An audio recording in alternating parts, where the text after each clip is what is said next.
Assalamualaikum semua. Okey. Apa khabar semua?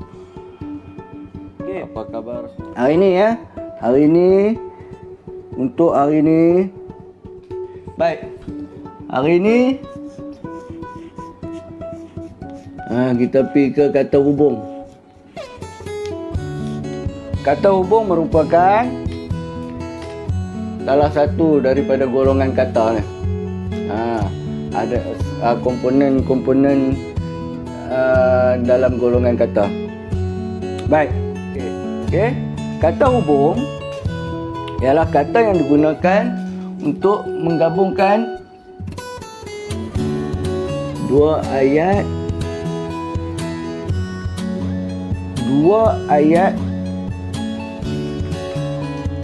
atau lebih. Okey. Dia tak semestinya ayat, dia ada juga dua kata, frasa, klausa.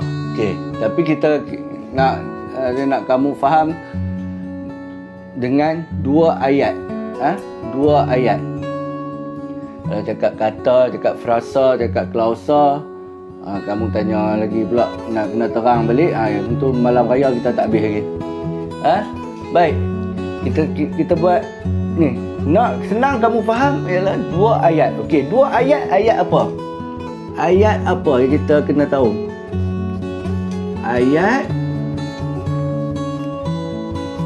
tunggal. Right. Dua ayat tunggal. Okey, dua ayat alif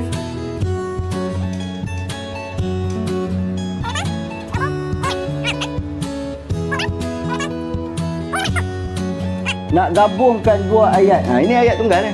Alif memakai baju merah, ayat tunggal lah. Firdaus memakai baju biru pun ayat tunggal. Alright.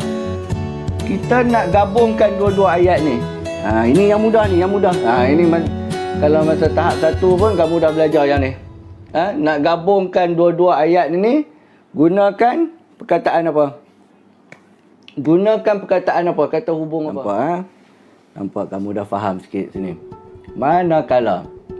Kalau yang saya tukar dekat sini ya. Tadi kamu cakap manakala, okey. Sekarang saya tukar dekat sini. Saya letak warna yang sama pula. Okey, merah juga. Okey, tadi manakala Alif memakai baju merah, manakala Firdaus memakai baju biru kan? Yang tadi sebab apa? Sebab ayat yang diberi itu berlawanan. Dua ayat itu dia berlawanan. Seorang pakai merah, seorang pakai biru.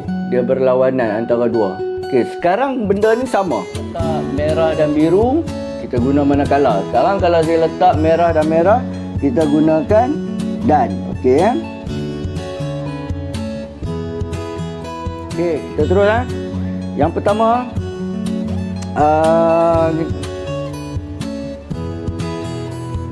kata hubung yang pertama yang okay. Atau digunakan penggunaannya untuk menunjukkan apa? Okey, atau ini untuk menunjukkan apa? Apa?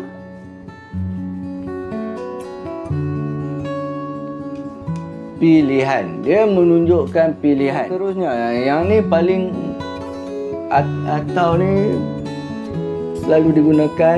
Yang perkataan yang baru ni di bawah ni pun sering kita gunakan dan selalu sangat kita gunakan dalam penulisan ataupun pembinaan ayat. Okey. Dan ini dia menunjukkan apa? Kalau atau tadi dia menunjukkan pilihan. Yang tadi ayat contoh yang tadi kita bagi awal-awal tadi, Alif dan Firdaus memakai baju merah. Okey, jadi maksudnya apa dia? Maksudnya apa? Maksudnya tadi kita tengok baju merah perkara yang sama kan? Jadi perkara yang sama. Jadi dan ini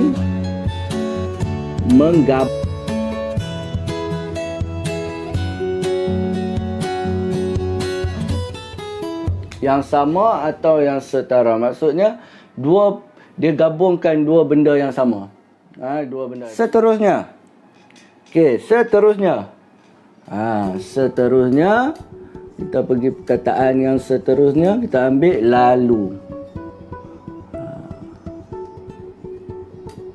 Lalu. Lalu ni bukan lalu lalang bukan lalu lalang Lalu ini ada dalam kata hubung. Dalam kata hubung. Saya bagi lagi satu. Bina ayat dengan menggunakan perkataan sambil.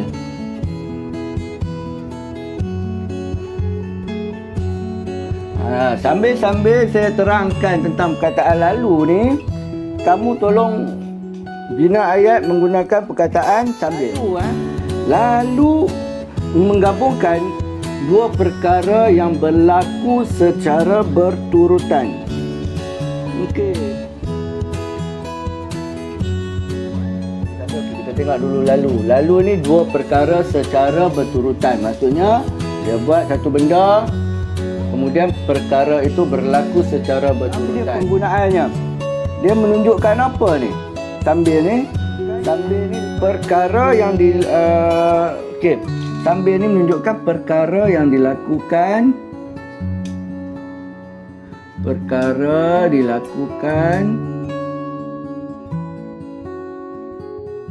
Perkara yang dilakukan bersama-sama.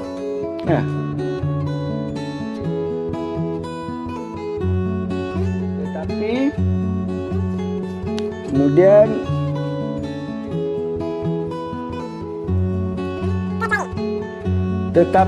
kerana kecuali menunjukkan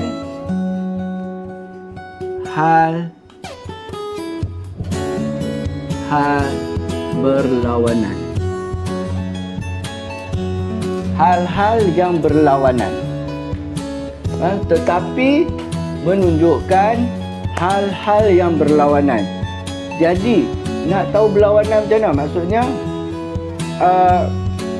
mudah saja. Okey, contoh yang dia bagi dekat sini yang lebih tepat ni.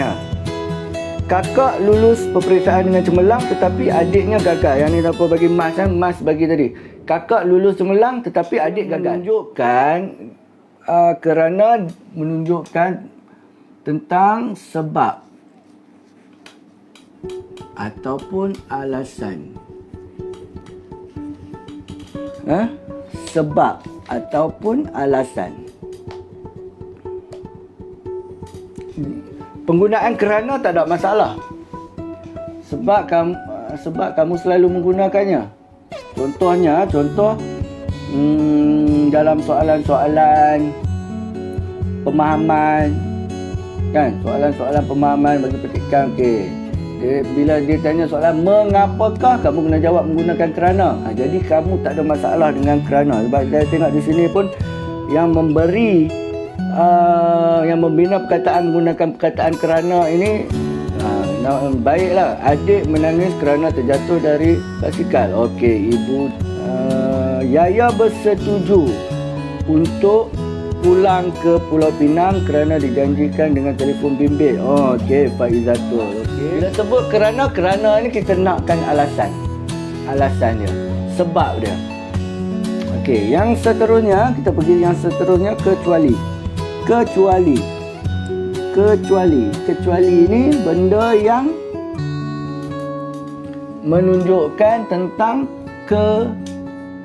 kalau kita sebut ni kekecualian lah. Kecuali benda yang berkecuali lah.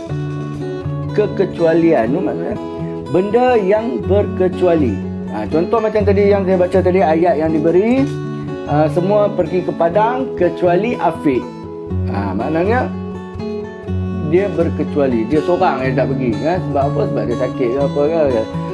Semua murid tidak hadir ke sekolah kecuali Aiman kerana dia tidak tahu sekarang ini cuti PKP. Kan? Dia kecuali itu mestinya ada satu perkara yang berlainan daripada benda yang lain. Dalam banyak perkara tapi ada satu perkara ni berlawanan. perkara ini tak sama dengan orang lain ataupun orang. Seorang ni satu kelas dia buat benda yang sama, tapi ada seorang tak buat. Kan, itulah kita gunakan kecuali. Maksudnya dia berkecuali. Sama juga kita boleh gunakan juga perkataan yang dekat sini, melainkan.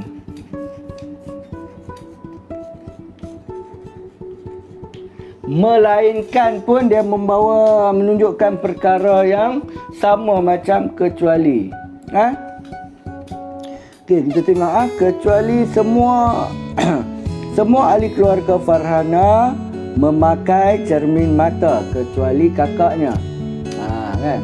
Okey, tengok jika dia menunjukkan syarat. Syarat, dia letakkan syarat untuk siapkan untuk buat sesuatu perkara. Kita perlu bekerja jika mahu dapatkan wang. Alright, bagus lagi ni. Jadi nampak, faham kan? Faham kan dengan jika. Jika ni dia syarat. Baik. Sekian, terima kasih. Wabillahi taufiq wa hidayah. Assalamualaikum warahmatullahi wabarakatuh. Kita jumpa lagi pada minggu depan. Terima kasih semua.